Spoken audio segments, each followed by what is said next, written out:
Um, okay, let me give a brief about our guest speaker today. Okay. Now, we have Mr. Cong Tran from CIMB. Okay, join with me to give him a prop. Okay. So, Mr. Cong Tran is Vice President of Data Science at the bank, and he have so many years experience working with the data and in the field of data science. Okay, and here we combine two classes together. One student from Big Data, Machine Learning and Society, and another one student from Business Analytics, right? Okay, I might be wrong because that. Okay, Timothy here. Right.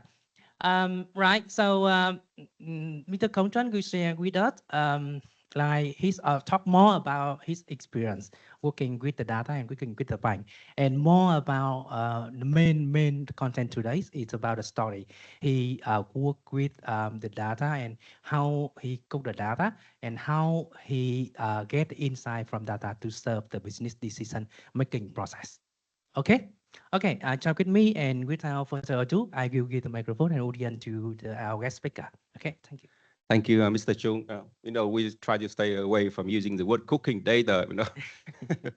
But jokes aside, so I'm glad to be back here. My name is Gong. I'm here with our HR personnel for the support, Ms. Huang, and everyone. Can you stand up so that our students can see, please? Yeah. So clearly, that there's a lot of things we can do to improve our image here. None of you have a cast with us, so hopefully by the end of today's talk, you will start thinking about being our customers, or maybe better working with us. And we are always hiring, especially for our new management trainee program. If you are interested, please contact Ms. Huang. She'll respond promptly. Yeah. So, thank you so much for the second time, and thank you, Timothy. Great, and everyone, great to be here. Next page, please. Okay, thank you so much. Before your section, I would like to say something about question and answer during the section here.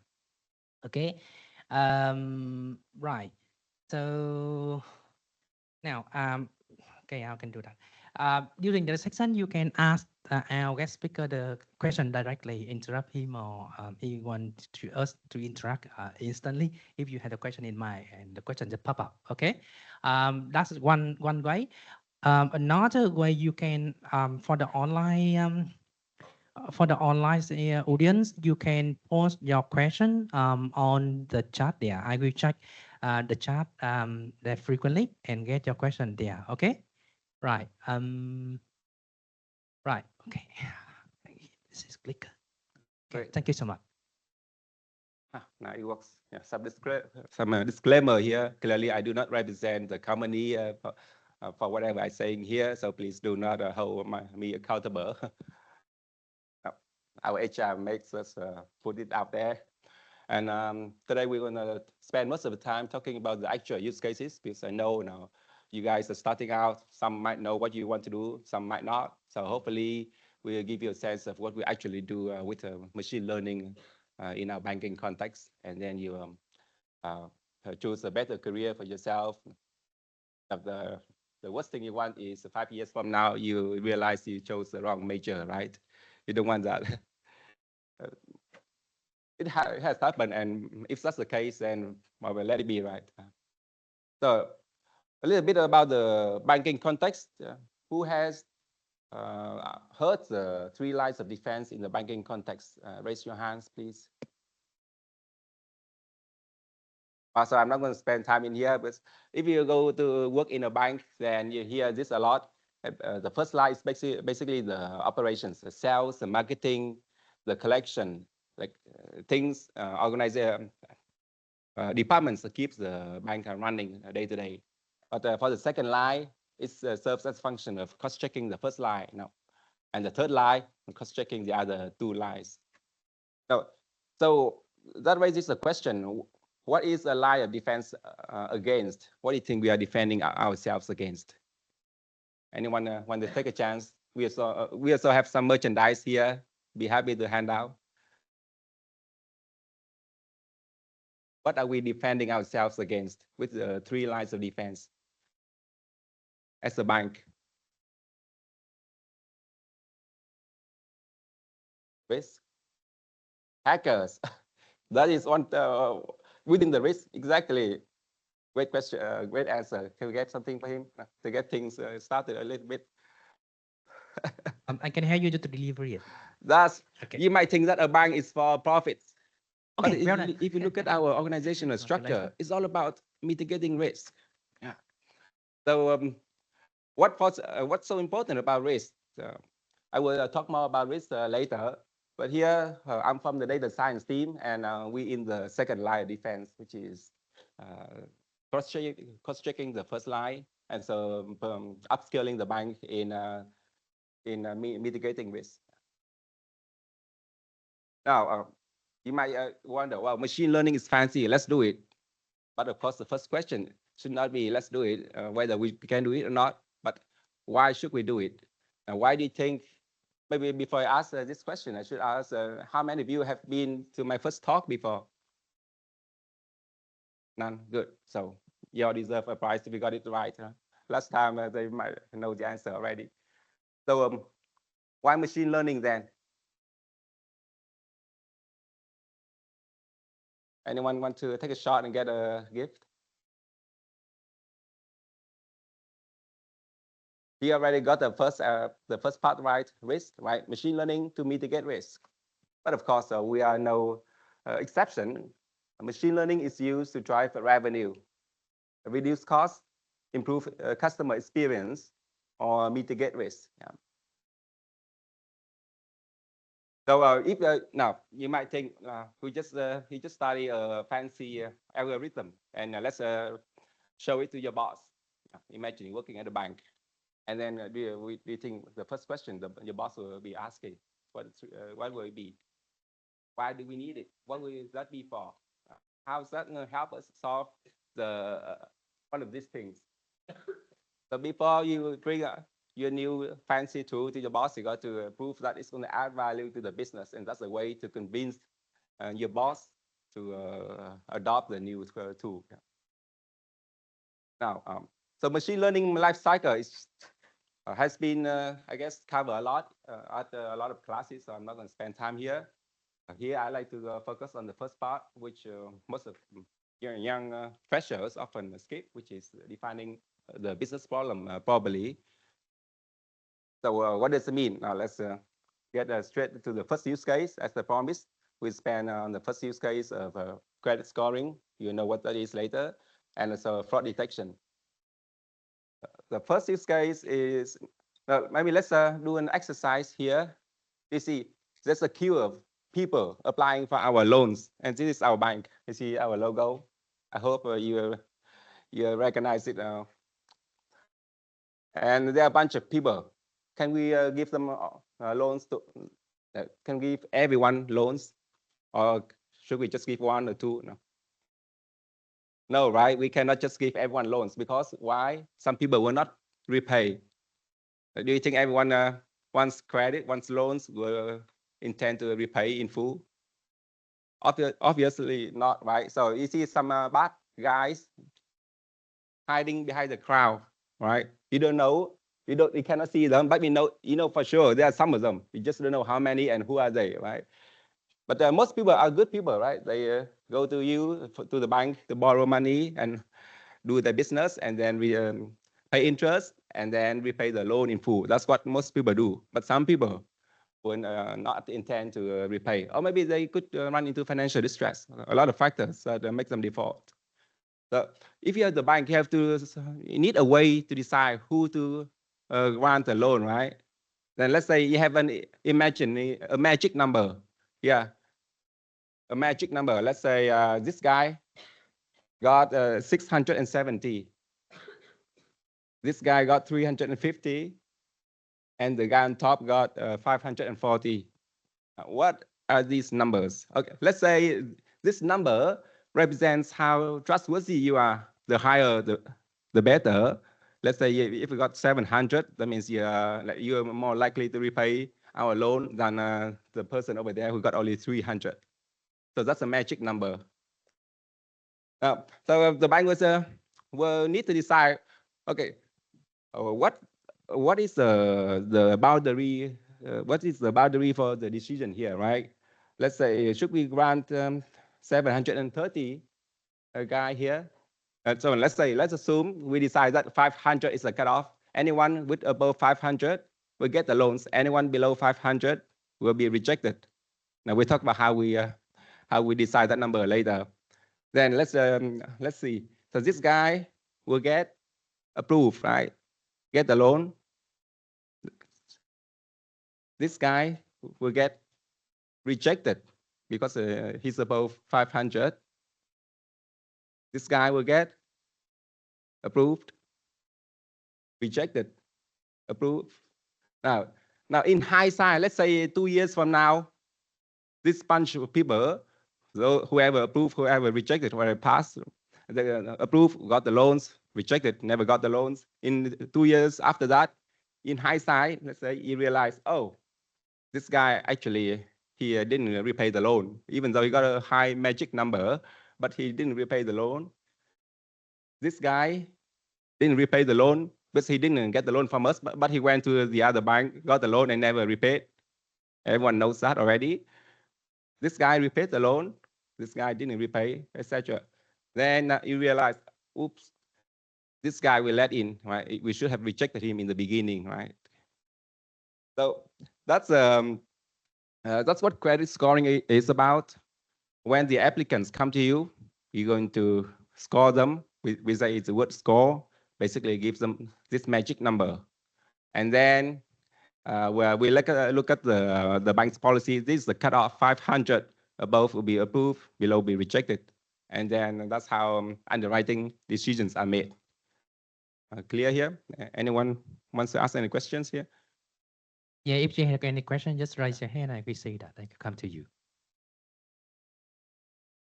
I know everyone is still thinking deep. Huh? Hopefully. All right. So let's talk about how to build that magic number.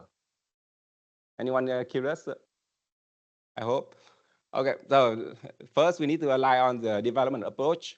First, you pick the target. What's your target? And now, this comes down to a typical machine learning problem, supervised machine learning problem. So pick the target. Who you want to predict who are most likely to default if you give the loan. And then you collect the data, you clean data, typical, right? You split the data, test different algorithms, and finally choose the model that works based on your bank's criteria. And you do the score conversion. Score conversion is the more typical in the banking context. Basically, you convert the probability of default into a score, the magic number earlier we just saw, so that it's easier to communicate, to tell everyone, to say, oh, this is our cutoff. This is why we are rejected, because he is below our policy, etc. Yeah. So move on. Okay, let me help student a little bit. If any of you maybe just come and maybe get lost a little bit, okay? Here we had the business issue from the bank, right? Need to scoring the customer score, right? So customer comes to the bank and the customer, there are many type of customer. We don't know who are the good customer, who are the bad customer, right? And the bank must identify the good customer and give the loan to them, right? That's the business issue. So the problem is that how can we pick the good customer from among thousands of them? They come and just send the application, and how can we pick up them? And we need to score them, right, by the score. And of course, the bank need to make the decision, the cut-off threshold, because cut-off threshold may be 500 score. If people have the score lower than 500, they will be rejected from the bank because that's a high risk, identify the high risk customer. Okay. So for my students who are doing the project in the machine learning and so the business issue, That's where you need to identify the business issue first. Okay.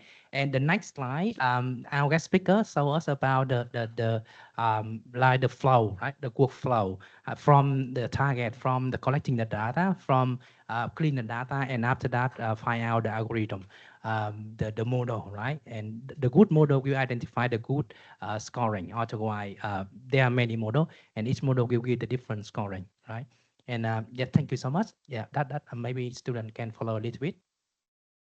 Thanks, Dr. Chung, for the explanation there. So I guess you guys cover a lot of this in your classes. So I was just going to pick a few steps to dive into preparing the data. Traditionally, we have the banks have access to public records about you. Public doesn't mean that anyone can see it. Only those authorized to see it.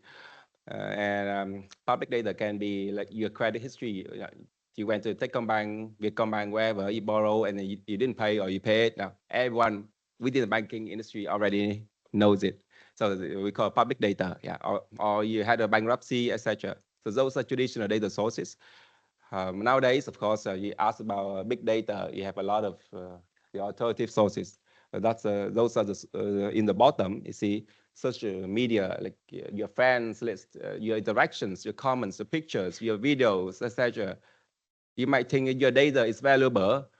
Well, in reality, a lot of these data are not relevant to the banking context. So, of course, a lot of banks have experimented these data sources, and I believe, and so from what I experienced, these data sources are mostly not relevant. First, not relevant to the banking context. Like, do you tell everyone on your Facebook that you borrow the bank from, you borrow a loan from a bank, right? Or whether you intend to pay or not. You don't do that on Facebook, right? So that's why these big data sources are questionable, but of course there are exceptions. I'm not saying we're using all of this just to make sure, no. To be able to use these data sources, you have to go through an approval process and have to comply with the law, with a lot of regulations. Yeah. Okay, can I add up a little bit here? Yeah.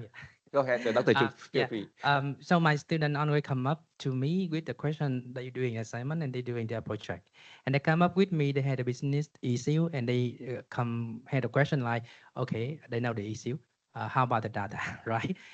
They don't know how to get the data, and they say that the company they had an issue about the company, and the company that don't publish any their data, private data. And how can they do their project without the data? And they can they use the different data set? Okay, and my answer is that for the traditional data, yes, that really hard to find the data from them.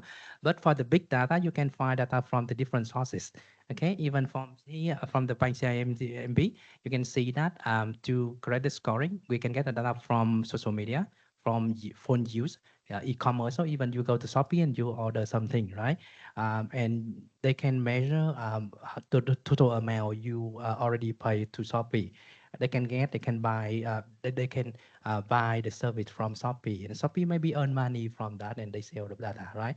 And you're using the Facebook. Of course, I'm doing the research project, and they buy the data from Facebook and TikTok. Okay, I pay them, create an account, get the API, and get the data from there. So I don't know who are you. I just know the ID, but I can locate my research in Ho Chi Minh City only or in District 7. I can get all the people post anything or data from District 7. I can get the data from that, right? So that's the data people can get from.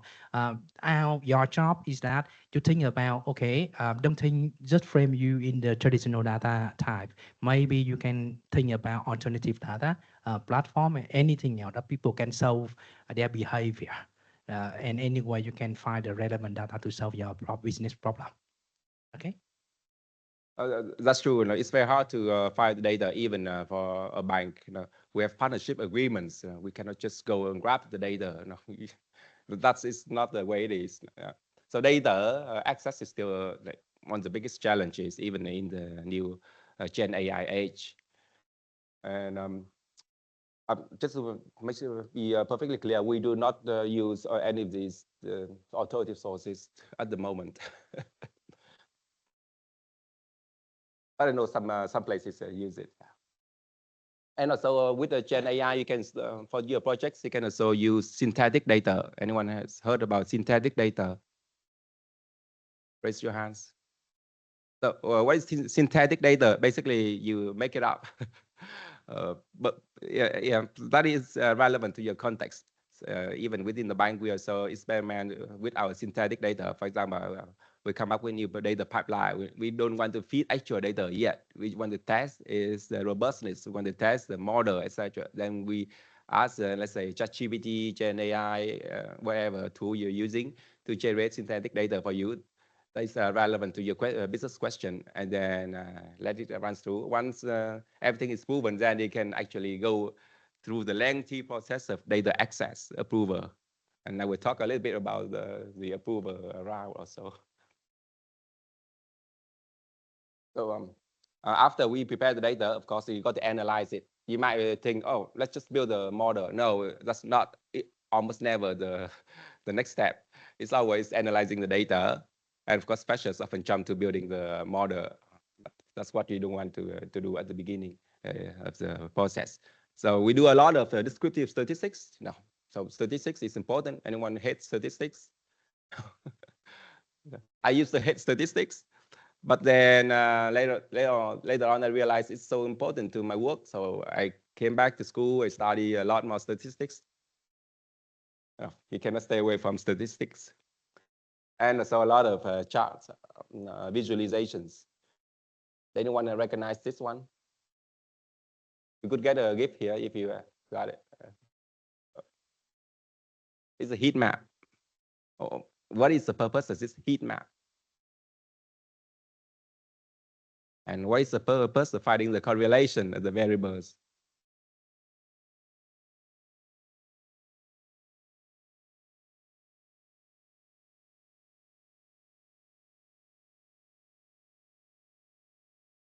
And why would we care about that? As a machine learning data scientist, let's say.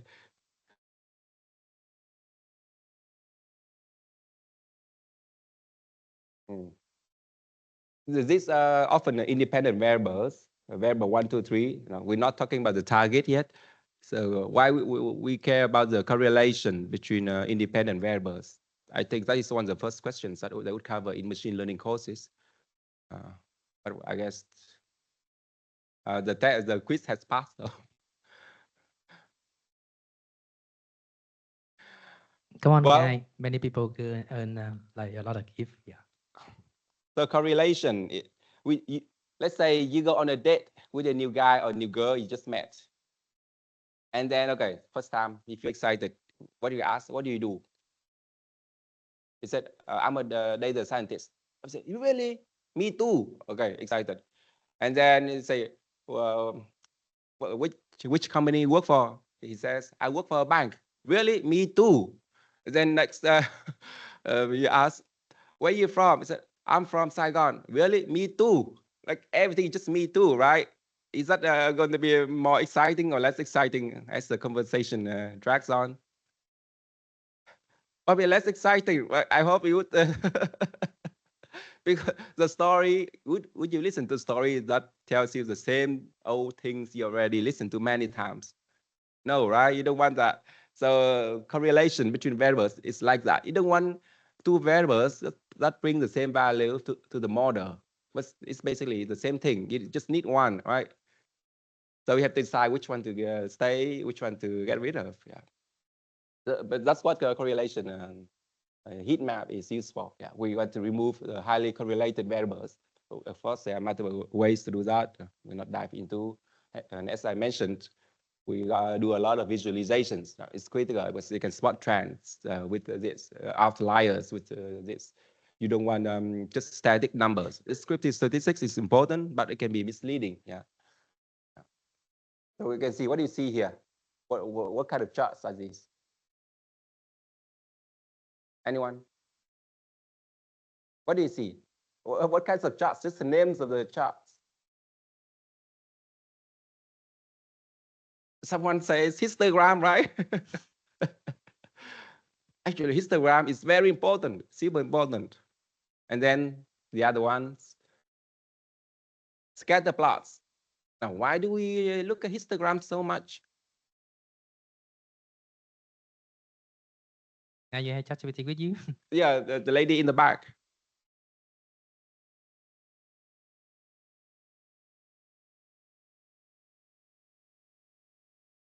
Hmm. Not so much about the trend, it's about the distribution of the data. Yeah.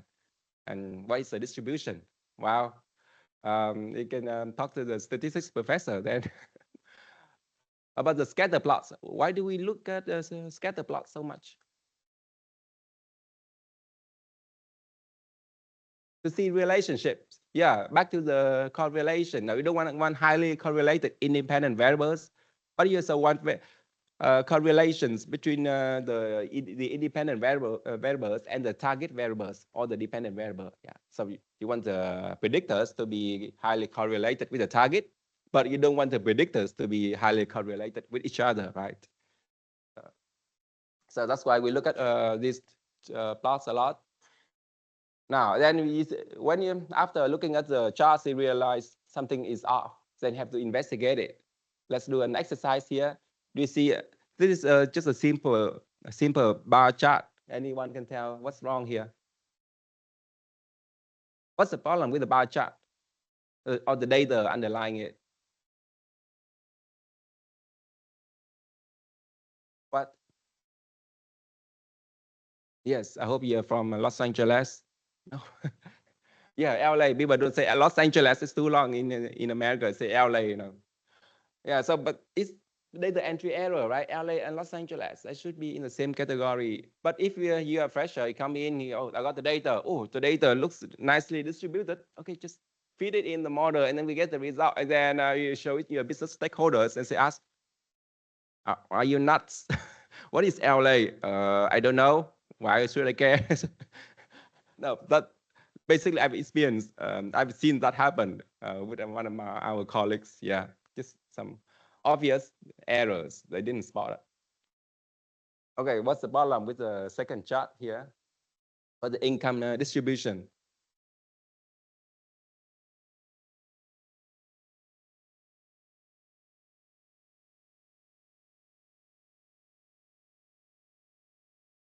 Wow, it looks like everyone is having the same income, right? Wow, is it so? If you remove the guy that got $1 billion income, could be he may be making 1 billion, or maybe he just made it up, or there's the entry error on the staff side. We don't know. Remove it, then you see, is it nicely distributed? If, and machine learning algorithms, not everyone, but most of them prefer nicely distributed data like this. But if you just look at the first graph, you might have just discarded this variable, important variable, right? It depends on what algorithm you use. If you use decision tree, that might be less affected by outliers. But usually you prefer nicely distributed data. Yeah. So investigating data is super important, and it takes what? It takes domain knowledge. You have to understand the data, the raw data, the business process that creates the data, the people who enter the data, a lot of things that, of course, you cannot know at the beginning. We just started to join the company, right? So it takes communication. You have to go talk to people. You have to spend time digging, analyzing, and ask questions. And this part takes a lot of time. Yeah. So now you realize something is wrong, then you have to, maybe now we can use the term cooking the data. Yeah, we can cook the data like 1 billion. Okay, let's just get rid of him, or maybe just put him in the median, or maybe just put him at 100,000. Okay, if you don't want to go through the trouble of identifying what's wrong with that number. Yeah. So there are different root causes to the data problems. I won't go into any of this, but each root cause requires a different treatment. Now, we cannot just have a blanket treatment for all the data issues. No. I know for your machine learning project, for your data project in your class, you might just have a blanket treatment, right? What is there could be, take the average, put the average into the missing data, right? Something like that. But in real life, you go to work, you don't want to do that. You don't want to do that. All right, feature engineering. Anyone maybe this question is a bit more into machine learning, but can anyone explain what is feature engineering?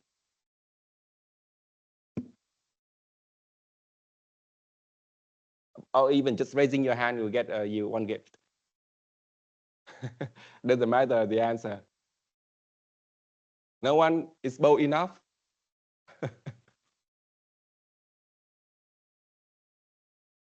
So feature engineer. I see one right hand. Can we get him one gift? I'm sorry. Choosing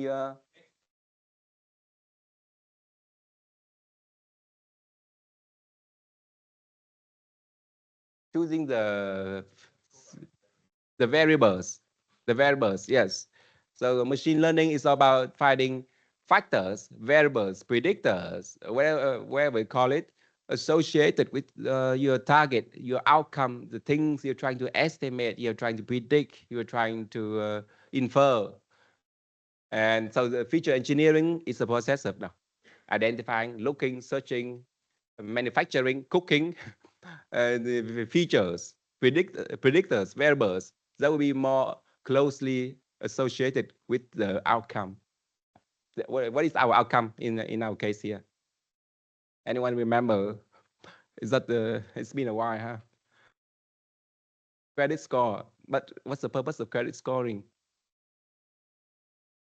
Who will default? Yeah, who will not pay back our loan? Who are those bad guys, right? Good. Thanks to the lady for remembering our goal, our end purpose. Now, you could get lost in your algorithms. You could get lost in your machine learning tools. You could get lost in a lot of things along the way. But the key thing is always remember your end goal. Yeah? And it might sound simple, but no. Even I myself also get lost in my own tools, my own toolbox.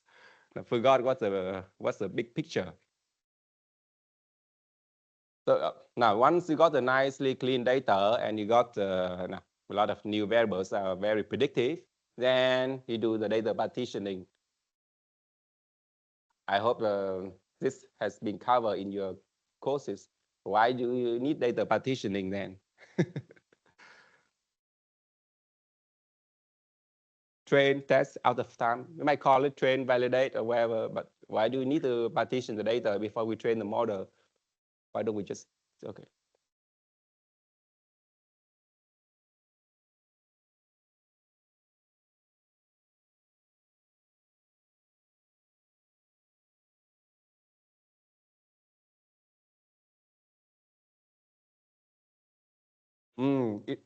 To make the model, to help the model predict the unseen data, we need to split it into different sets. One is for training, one is for final challenge, right? It's just like you go practice some taekwondo or maybe MMA. Now you do it in the ring. Now you beat all your opponents in your class. That's just in your class. Now, can you say that you are an MMA expert or master? Can you say that yet? No, not until we go out there and beat a few other guys, a few other rings, right? So it's like that. The out of time, the tests are for challenging you to make sure you really say you're that good. So now, finally, what you've been waiting for, right? You heard about XGBoost. You heard about neural network. You heard about deep learning. Now, but you just go online, pull the package, and then train the model with a neural network, right? That might be the first step instead of the other steps. But training the model with different algorithms is just one small step actually, and it takes a short amount of time. Now, here at CIMB, it would take 1 or 2 days just to train the model. But everything that comes before that, everything that comes after that, it takes a lot of time. Now let's in our situation, in our problem, is it a supervised machine learning problem or unsupervised machine learning problem? The lady got remember our problem correctly now. Can someone move on the next step? Is that a supervised or unsupervised? Supervised. Why is it?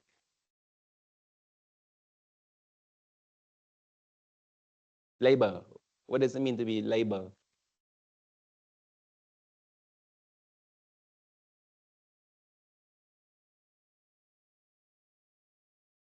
Those are the data sources for the model. But I'm talking about the labor. The labor is the target, the outcome. What is the outcome? Have you defaulted before? Yeah, we know. Have you defaulted before? Yeah, maybe you're hinting on it, that too. Yeah.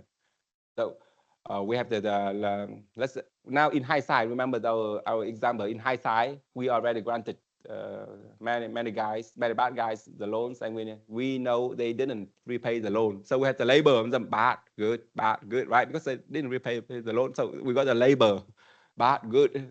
That's exactly the same actually. So that's why we use supervised machine learning. Then is that a classification or regression? Who said that? Can someone else say something else? You just speak now. Yeah, one hand raised there, right? Because the outcome is yes or no. And yes, defaulted, no, not defaulted. Yeah, that's correct. So it's a classic supervised classification machine learning problem. And now, which algorithms would you pick for our case here, for our credit scoring? Wow. Who do you think, which ones do you think we often use? Regression, logistic regression. I leave it there. Anyone else? Random forest. Why do you think random forest?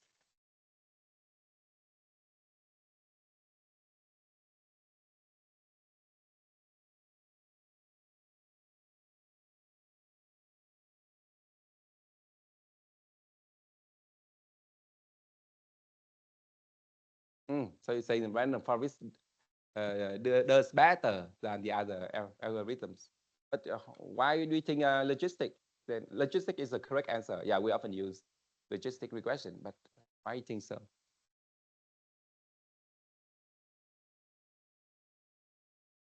Wow, because it's simple. It's easy to explain, easy to build, and it fits into the legacy system. We have, as a bank, many banks have legacy systems. They don't support the fancy random forest or fancy XGBoost, whatever you come up with. They support a traditional rule-based scorecard. Now, what does it look like? I'll show you an example. So we actually, traditionally, we use a lot of logistics, like not a lot, but always the logistic. And then recently, because we found a way to improve our systems, so we're starting to use XGBoost more. Yeah.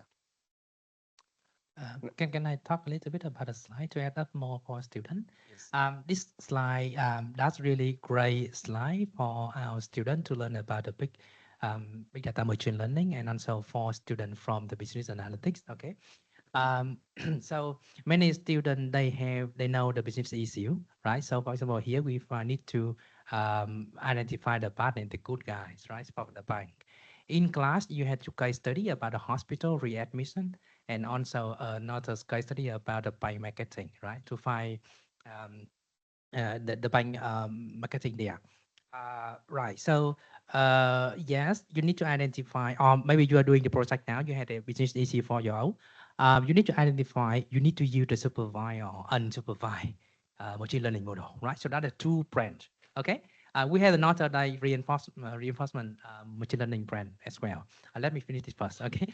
Um, right. And now when you identify supervised or unsupervised based on the label of the data, if you identify, you have the data, bad guy already and a good guy already from your data. That's the historical data, right? So you get the label already for the guy there. So that means that means you need to use the supervised branch of machine learning model. And also for the data analysis, you also go up there and you see you can identify should use any model refer to the supervised. Now, um, next question about the classification and regression, right? Which one you want to use, which brand you want to use, right? So when you identify, okay, yes or no, or one, two, or three, that's classify them into like the top level, good one, not good, pretty bad, right?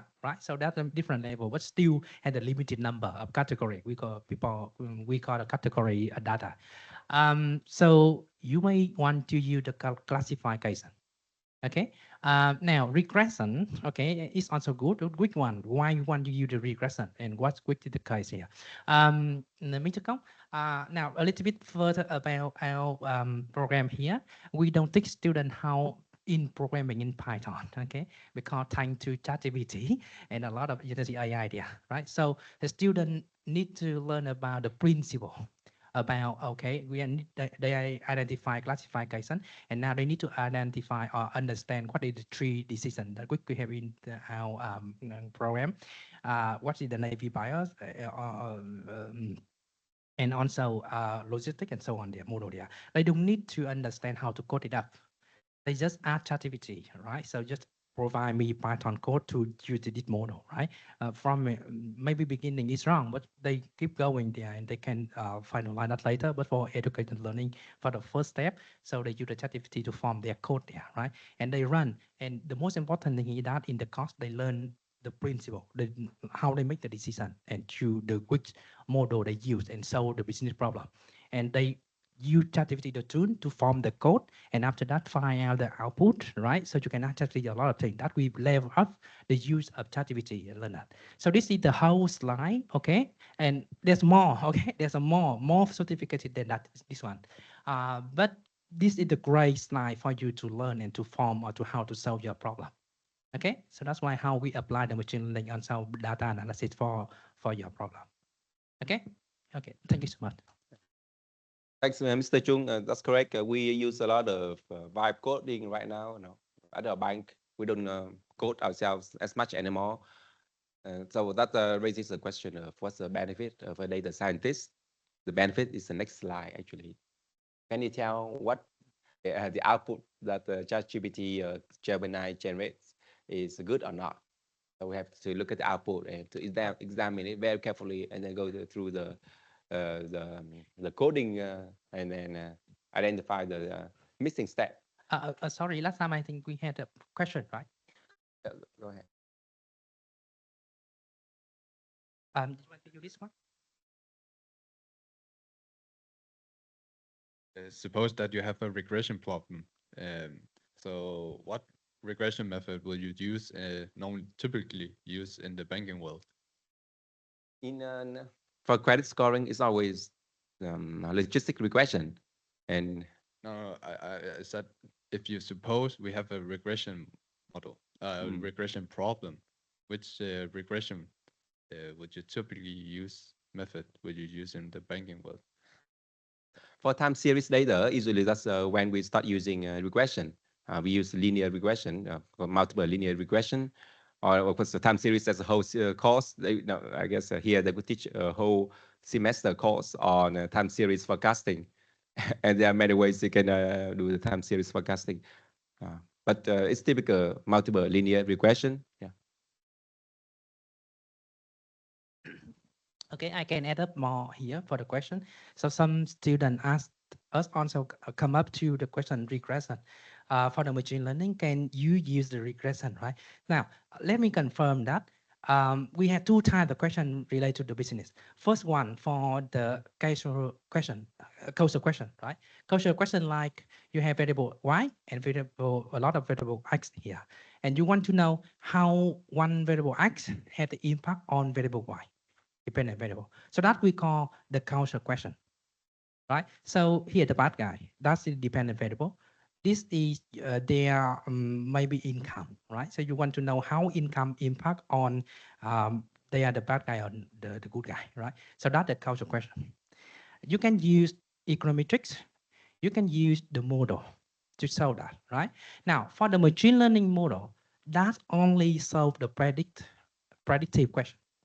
Okay, so if you want to use the regression for the predictive question, for example, you predict maybe what is the price of Apple stock or Apple share in the future, right? So you identify which factor had the impact on Apple share price. right? And you read on the variable x there and you run. And of course here, this is a predictive question, not a causal question. Okay, machine learning model only solve the predictive question, not the causal question. Keep that in mind. Okay, so depend on the business problem. If you want to find out that predictive question, of course you should go to the machine learning model. If you have the causal question, okay, so you just use the econometrics model or the model, a time series model, and so on, to solve that. Okay.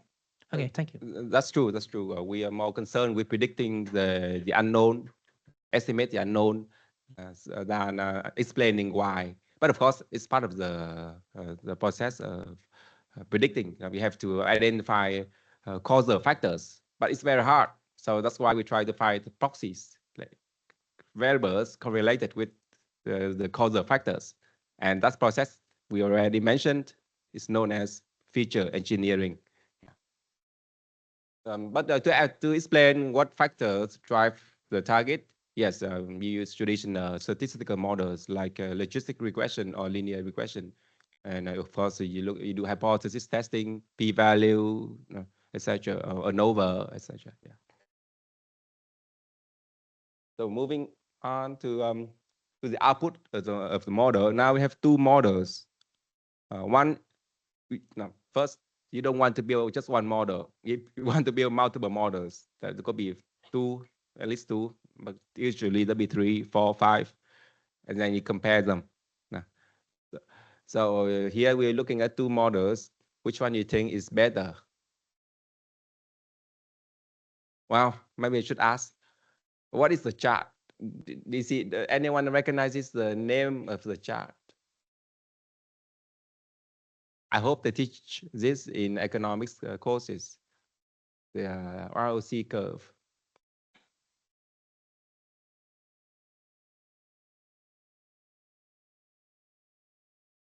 So basically, it shows the accuracy of the models. Yeah. Now, machine learning borrows this concept from econometrics, I believe. Yeah.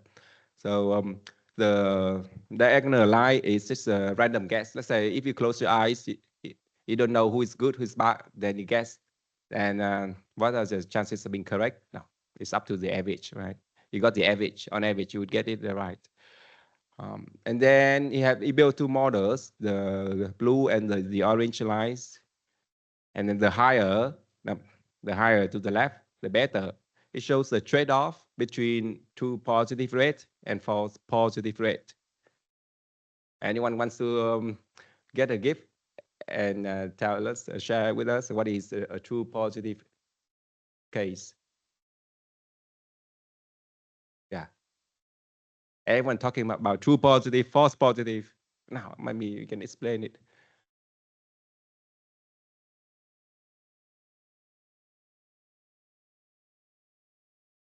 Maybe it's getting too deep. So when you predict something, you could get it wrong, right? You make prediction, then the prediction can be wrong. So when you predict positive and it turned out positive in our case, like when you look at me, I'm your applicant. You look at me and say, oh, you're going to default. You predict I'm going to default. So you predict me positive. But later on, I went to a different bank. I borrow the same amount of money for the same product, and I repaid in full. And then you realize, oh no, you got it wrong. So that's a false positive case. Yeah. But if you got it correct, then you say true positive case.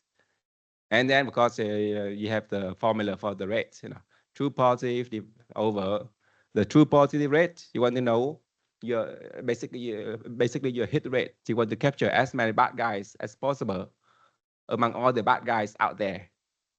So true positive over true positive plus false negative. Yeah. And the false positive rate, no, you could capture the wrong guy, right? So it shows you the rate of, you want to avoid capturing the wrong guys among all the good guys. Yeah. Oh, I guess it's a little bit twisting there. So looks like XGBoost is better than logistic regression.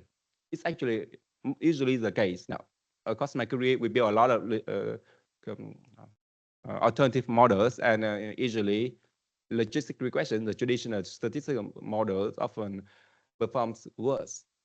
than the fancy ones. But there's one caveat here. Anyone can read the title. It's related to one of the questions I asked before. Why did we do data partitioning then? Someone got it right already. Can you get this right also? There's one problem. If we saying, okay, let's do XG boost, let's get rid of the logistic because it shows that XG boost is better. Wow, I see the title. ROC curve on the train set. You don't want that, right? What's the whole point of data partitioning? We don't want to, you cannot just give the champion belt to the guy who just won one combat in a ring within his class. No, right? You have to test him multiple times across the different centers. So we don't want to just use the train set. That's why we look at across all the three sets, train, test, out of time.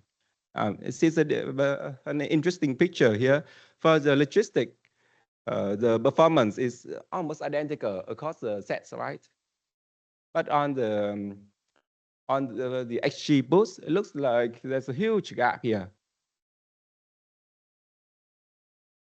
This is a classic example, a classic display of the term you often talk about.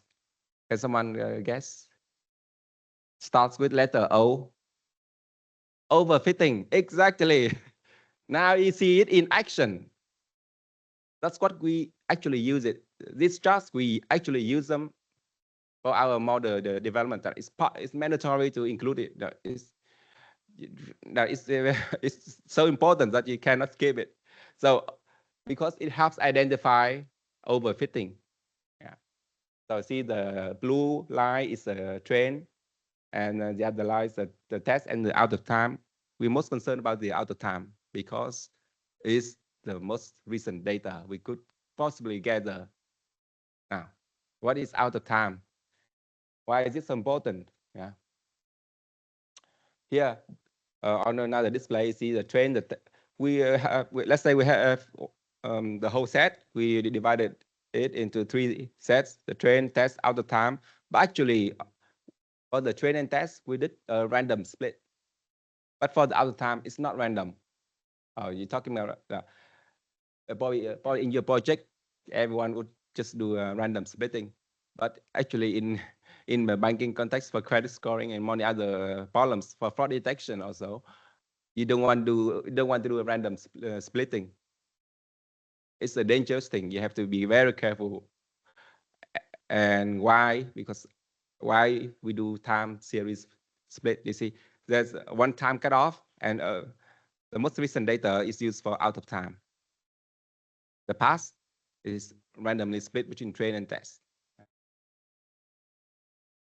I guess I haven't got the importance of the out of time sample out there yet, but let's try again.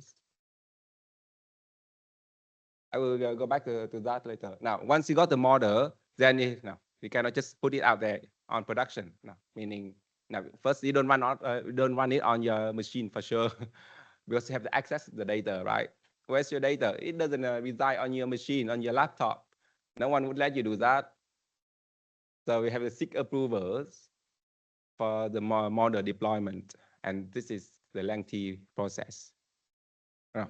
Depends on the bank, depends on the industry in the banks, depends on a lot of factors. But it would take most of the time of the whole process.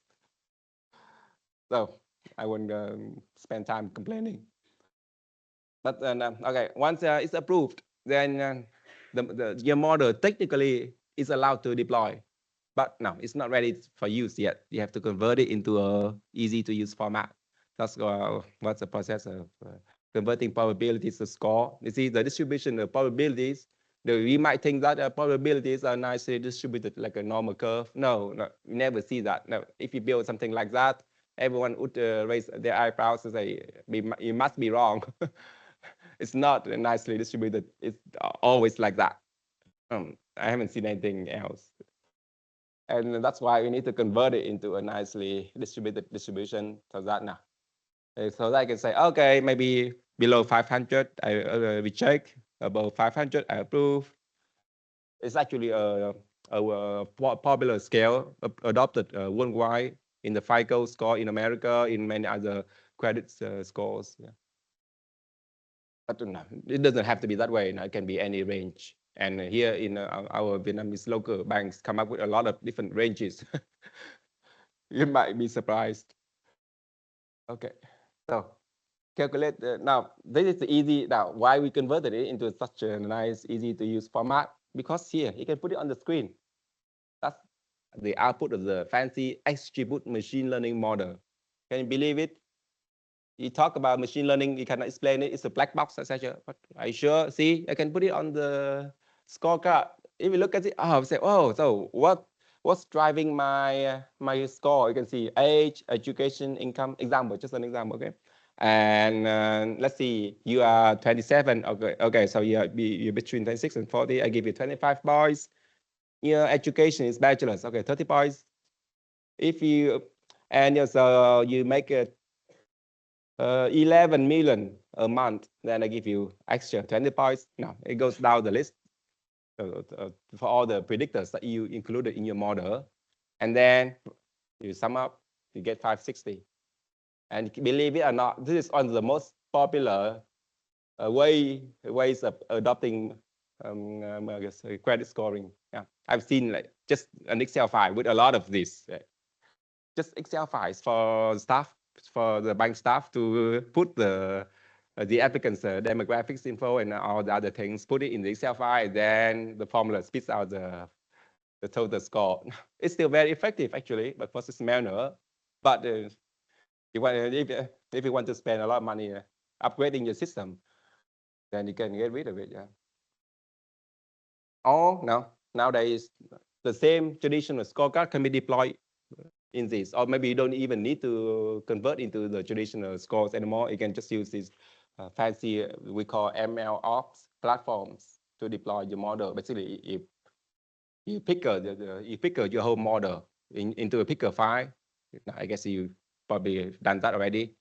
Put it on the cloud in a host, and then let it run, let it access the data, and it spits out the final score. Could be 300, 400, wherever it is. And it will integrate with all the other systems, getting the data and feed the output back into the system using APIs. That's nowadays the way of deploying models. Yeah. Now, time to celebrate, right? You got the model up in the air, literally, right? In the cloud, in the air, running.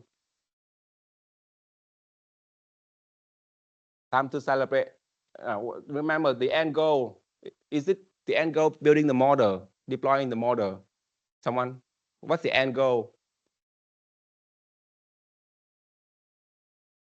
Now, someone in management, Dr. Chung told me a lot of people here study management. What do you care about as a manager? What?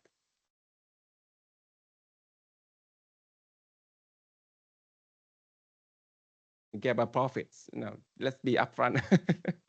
Okay, profits. If it's not affecting profits, then this model is just for show. But you don't want something new to disrupt your profits. You have to test it. So that's why you do all this A/B testing.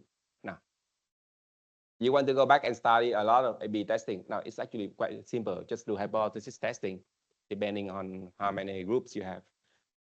But it's very critical now. Random splitting is not always easy now. And here we at our bank we use A/B testing a lot. At all the other banks, I guess I also use A/B testing. They call it champion challenger for model testing. Yeah. Other test methods for your reference. But I've seen I mostly use interleaf testing, shadow testing, and A/B testing. Yeah. Now you got the model on in production. You're testing it on 10% of your portfolio, and it's working. Now, how do you know if it's working? You have to monitor it, right? So, and then realize, oh, the model drift. It's just like you're sitting on a float in the river and then it's drifting, right? If you just leave, if you don't do anything, you go to the sea, right? Flow to the sea naturally. Is that the end? Is that the spot you want to be? No, right? So the model will drift because of some of the features drift. Now, why we care? We care because we want to make sure our model is working, meaning we have a reference, meaning it's still predicting the right customers.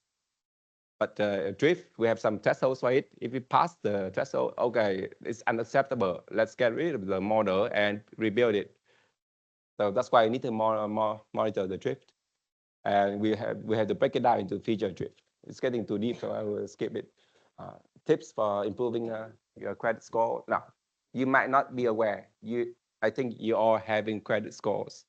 Anyone here using credit cards? Raise your hand. Yeah. Do you remember your credit score when you were approved for the loan, for the credit card?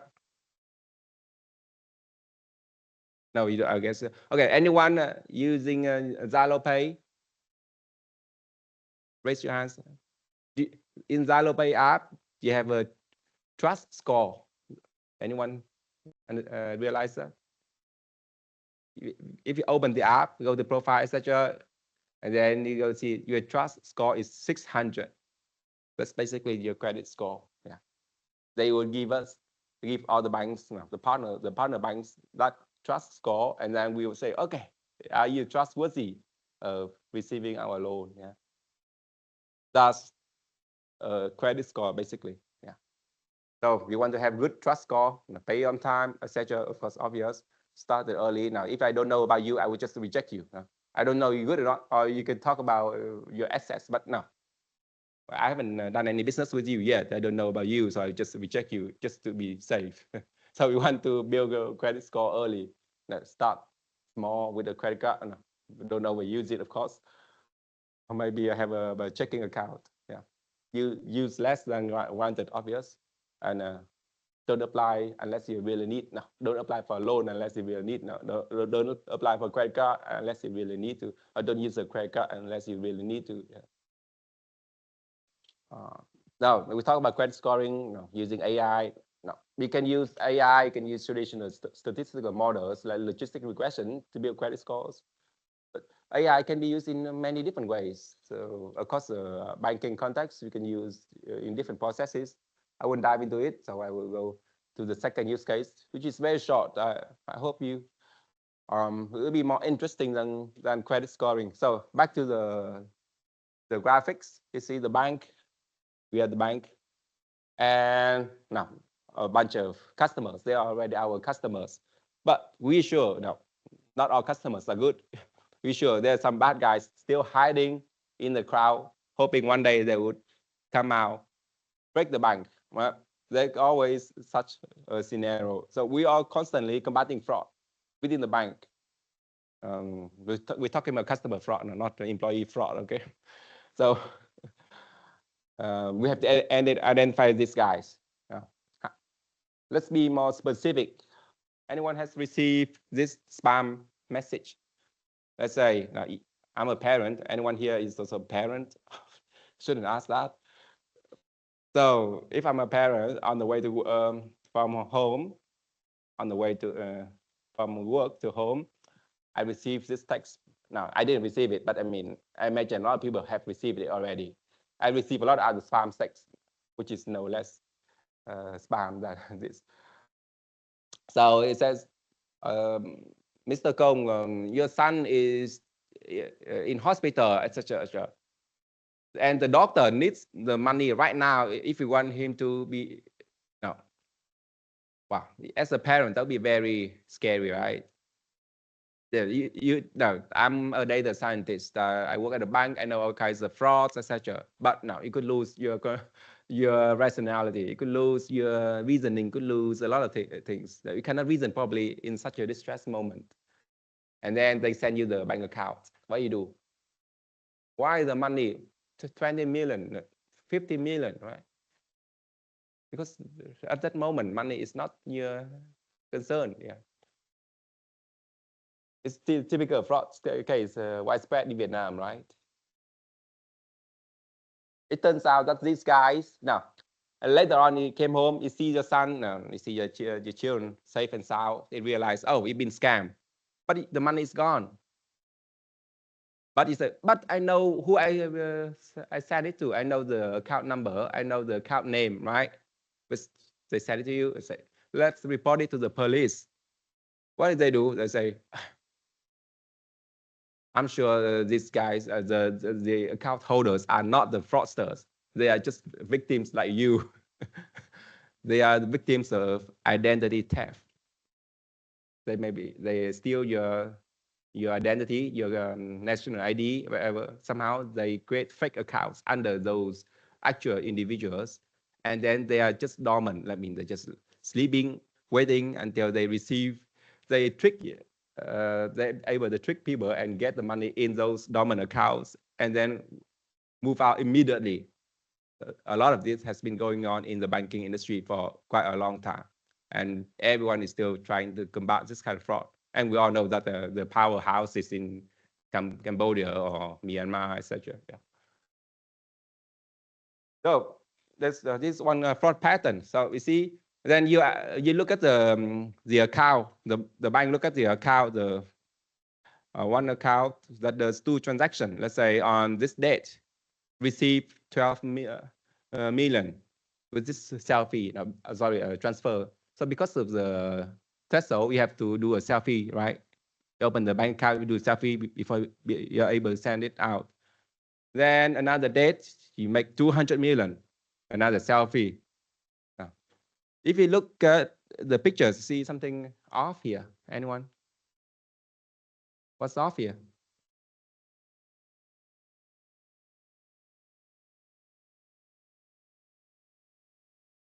Basically same pictures, just different backgrounds. A lot of this has been going on in the banking industry. Yeah, same pictures, different backgrounds. It could be different T-shirt, but exactly the same posture. Everything else the same. So you realize there's a fraud pattern here. In this case, if you remove the background, you see, and then you compare, apply computer vision. Now it's a simple computer vision. It's not that simple if you explain it in math, but you can see that it's nearly 100% match. No one could take a picture, a selfie that could be exactly match the previous ones, right? Can you? No, there's no way, right? Even your hair slightly different, your nose, something could be different. So this is strikingly similar. So these pictures will be flagged suspicious and be sent to investigation, and that's how we combat fraud with computer vision. Might talk fancy, but first you have to talk about the business. Yeah, so the steps are actually simple. First, just take all the selfies image, crop the images, put it in the, this is the face, this is the t-shirt, clothing, this is the hair, this is the background, different crops, produce different crops of the same picture, and then convert each crop into, we say feature embedding vectors, like it's just a numeric representation of the picture on that dimension. And then you calculate cosine similarity. What is cosine similarity? It's just basically, well, I don't want to get into the math that I cannot explain anyway. Just the cosine distance between the 2 vectors. Okay, you got each image now a numerical representation is a vector. Then you have the angle, right? The angle between the 2 vectors. Then you can calculate the cosine, right? And the distance of the 2 vectors. Then that's how you decide how similar each pair of images is, and then we flag them. Yeah. Any questions on fraud detection? Any question? Yeah. We had 2 questions online, but let's leave that at the end.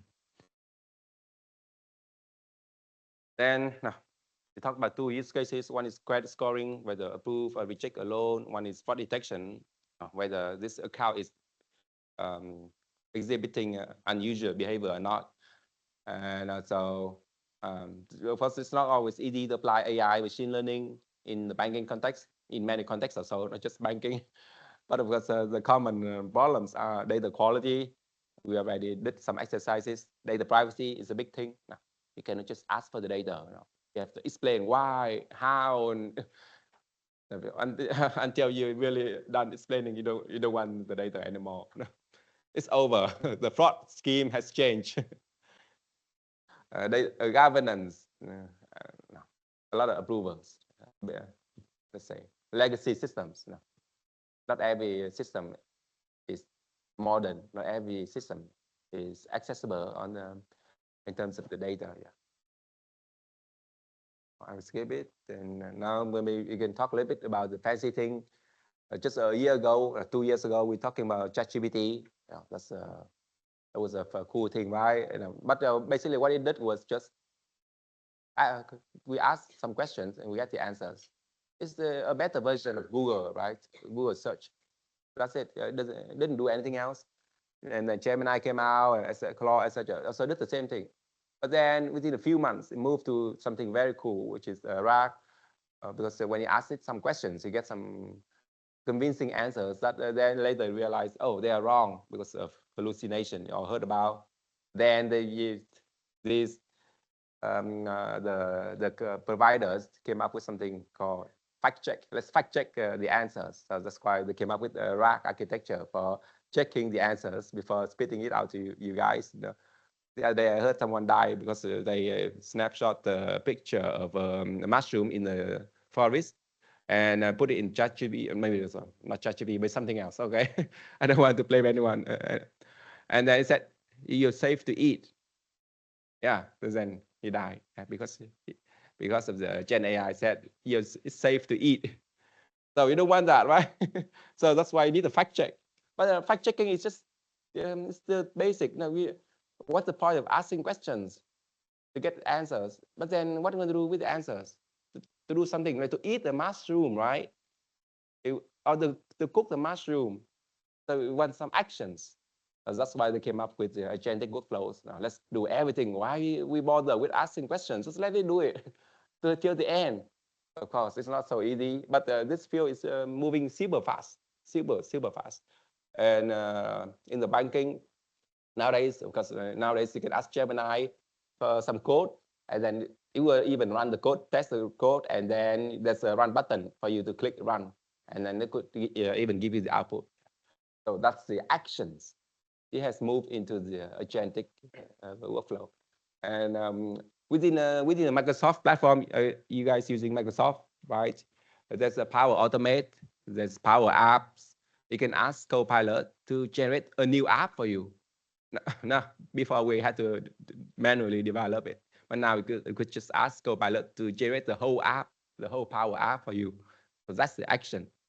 It's already happening. Yeah. But of course, no, but it's not.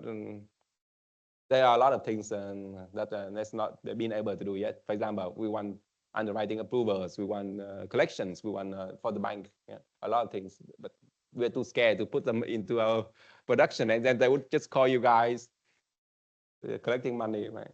No.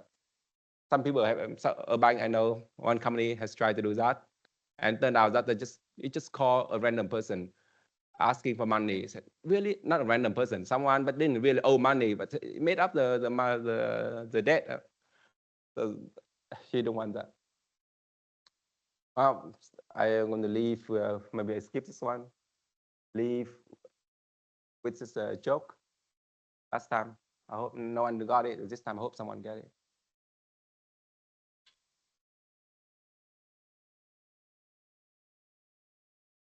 Thank you so much, Dr. Chung. Yeah. No. Okay, thank you so much. Before we go to the conclusion today, let's see the 2 questions we have online, okay?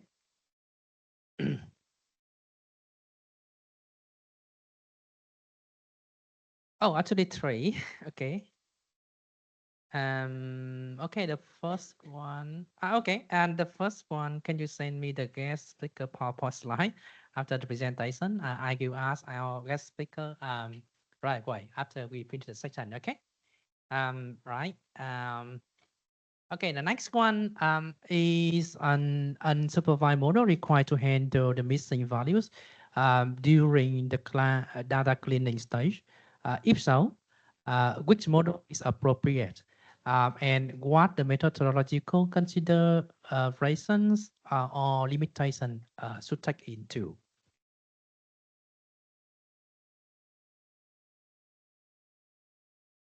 Yes, that could be an interesting experimentation for you guys. We haven't done that, no. But I would imagine if something is missing, then you could look at the neighbors, KNN, for example, K nearest neighbors to fill in the gap. Yeah, no, I haven't tried it, so I don't have much to share. Yeah. If so, which model is appropriate, and what methodology? Yeah, but K-means clustering in when you don't have label data. So K-means clustering usually try to help you group data points into homogeneous groups, and then later on, you can take some action, and then the label will come in. So your end goal is always to have the label, who's good, who's bad. But if you don't have the label, someone has to, no, you have to pay for it. Someone has to manually flag it. Then when you don't have the label data, you can use clustering to just group them into the homogeneous groups and then observe the patterns. And then let's say one group with later on you realize that one group that observes very, very unusual pattern. Let's say in example, in a fraud case, one group of accounts would log in from different locations in a very short amount of time. Now, we don't know whether it's fraud or not. There's no label. But one log in Vietnam, let's say in Saigon, and then 1 hour later, log in Mexico. And then another hour later, log in South Korea. That is unusual pattern. And we can use clustering to group these guys together. You guys exhibit unusual patterns, so we only closely monitor you. Yeah. So, yeah, okay, thank you. Unsupervised learning model is not because we had the missing data, okay? We don't have the label. This doesn't mean we have the missing data. We don't have the label. For example, here, a use case, you can use unsupervised learning in the case of Netflix. When you watch a movie on Netflix, okay? So after that, it will pop up a lot of movie follow what you watch there, right? So how Netflix know that? Okay, that means they don't know your preference, but they know that you are watching the time you spend on one movie.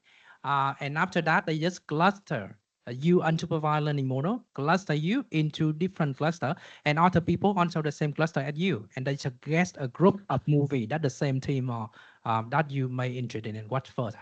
Okay, that's it, you guys of Netflix. One more question.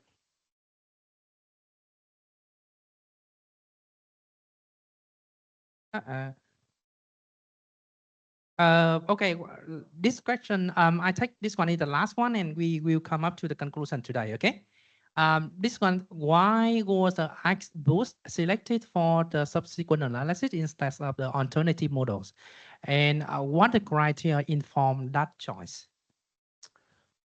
We look at the stability across the data sets, train, test, and other time, and also across the time, month over month, does it perform stably? Usually logistic regression does it better. So we usually end up choosing logistic regression. But recently we moved to XGBoost because it has given the same level of stability and without doing so much feature engineering.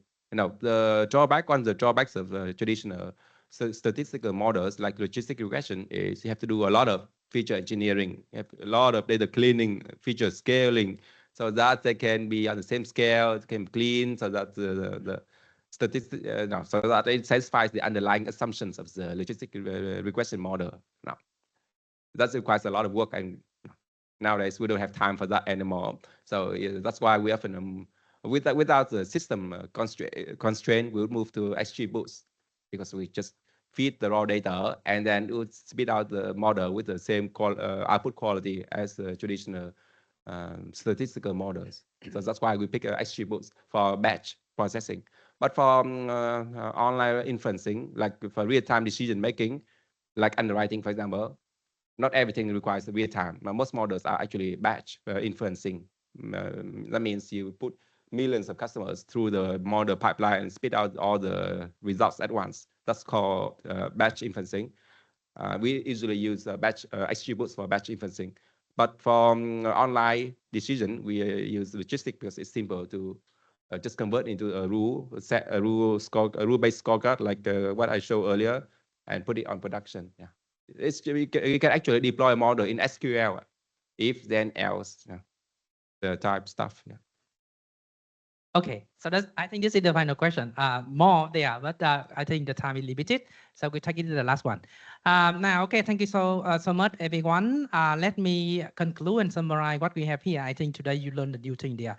Now, my student about the big data machine learning and society, Timothy's student about the business data analytics, right? So you are all interested in the finding insight from the data, right? So at the end of the day, you will see that the insight from the data will help you to make the decision. So in the case of the bank, we have the credit scoring. We know that from the beginning. Now the process you are doing now in the process in your project is that you're collecting the data. So the problem there, run the model, find out the important feature there, and find out about the probability of the high probability of like depend on your problem. For example, for the bank marketing, find out who can supply their service, they have who the high chance to supply the service there, right? For the bank admission, readmission, so who is the high chance to readmit the hospital again, right? So now we learn new thing from today in the industry, in the bank case, that after you had the model there. So you keep the model after you train and you test, evaluate, and pick the best one, okay? Now keep that one and save that one. You can put that one on the cloud, right? So there are a lot of service there can help, and actually in CIMB already apply that when you have the model there and you train that and you pick that good model and you decide to make use this model to deploy for the production. Now you put that on the cloud, and next time when the customer come in, they just input the data. Now age, they ask your age, they ask your income and so on, right? So your profile, and they put even they ask your Facebook account and you ask the TikTok, so on, right? And they push that on that cloud with the parameter there, and they just enter and they use the model the team built up already there, and they will give the result, the probability or score, credit scoring. Right, that's happening there. But before that can go to the production, they go through because of the buying. That's the real business, and there are a lot of approval process there, right? So that's mean, and also the test, IB test, and you heard a lot of tests there before make sure that everything is fine before they can apply for the whole Vietnam or maybe the globally for the business, right? Now you know the whole process, right? And now in the bank now with the AI, we learn now ChatGPT and so on. That's just the tool now. You're just chatting, and now it will become the people call the agentic AI. That means maybe in the future from the bank technology, you open the bank app and that will make decision to send your account, send your money to saving account or investment account or so on. They will do it automatically to maximize your profit or earning in the bank. You don't need to do by yourself, right? So that we call the genetic AI. So that can be the future of the banking system. Okay, so now you have very beginning, and what you learn here is just the background, the baseline, right? So data, collect the data, ask question about what is relevant data to solve the problem, right? So that the model, which one, pick one, test, get approval, deploy, that the whole team can do that, and the process go into business. But at least you know the whole story. Okay, that's what you learn from today. Okay, thank you so much for everyone to coming today, and thank you so much, and Kong and the team, Chị Hoang, and the team come from CIMB Bank. Okay, thank you so much. Enjoy with me, give the approach. Okay. Thank you. We still have some merchandise left. If you guys. Yes. Yeah. Yes. From. I just want to see background. Or, yeah. Oh, just stay there. Just stay there, and we want to take a picture from here up there. Okay.